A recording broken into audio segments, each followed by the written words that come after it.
যাই আমরা তিনজন মিলে বাসা থেকে বেরিয়েছি, বেরিয়ে যাওয়ার পরে আমরা যাচ্ছি হচ্ছে আমার ফজলি বাগানে। আমার সব থেকে বড় যেটা ফজলি বাগান, এই যে দেখেন তিনজন, আপনারা দেখতে থাকেন ব্যাক ক্যামেরায় কী অবস্থা, আমরা কোথায় যাচ্ছি। আমাদের বাগানের গাছের সাইজগুলো দেখবেন, তাইলে বুঝতে পারবেন অ্যাকচুয়ালি কী হচ্ছে। আমরা ধর হ্যাঁ, আমাদের রাস্তা তো চেনা থাকেন নাকি, সামনে আমরা ডান দিক দিয়ে যাব না?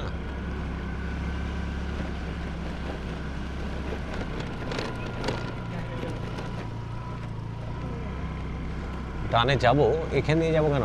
হালবা আছে, সামনের দিক দিয়ে যাবো আমরা।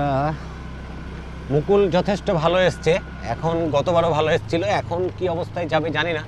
গতবার তো আমরা যথেষ্ট ভালো মুকুল পেয়েছিলাম, বৃষ্টির কারণে মুকুল নষ্ট হয়ে গেছিলো। এবছরে দেখেন, এই যে দেখেন কি পরিমাণ মুকুল।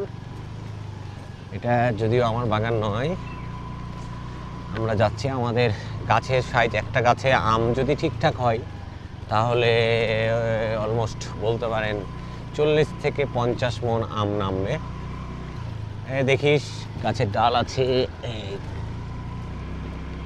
এটা হচ্ছে বাগান। এ হচ্ছে আমাদের বাগানের সীমানা, এ হচ্ছে বড় বাগান আমাদের, এই হচ্ছে বাগান। আপনাদেরকে দেখানোর চেষ্টা করতেছি, এগুলো সবগুলো ফজলি বাগান। এই বাগানটা গতবার অনেক ভিডিও দেখেছেন আপনারা এখান থেকে, কারণ হচ্ছে যে এখানে প্রচণ্ড। আসসালামু আলাইকুম, ভালো আছেন? এ হচ্ছে আমাদের ফজলি বাগান, প্রত্যেকটা গাছে 30-40 মণ 50 মণ পর্যন্ত আম নামবে, কোনো সন্দেহ নাই। আপনাদেরকে দেখাই, এই যে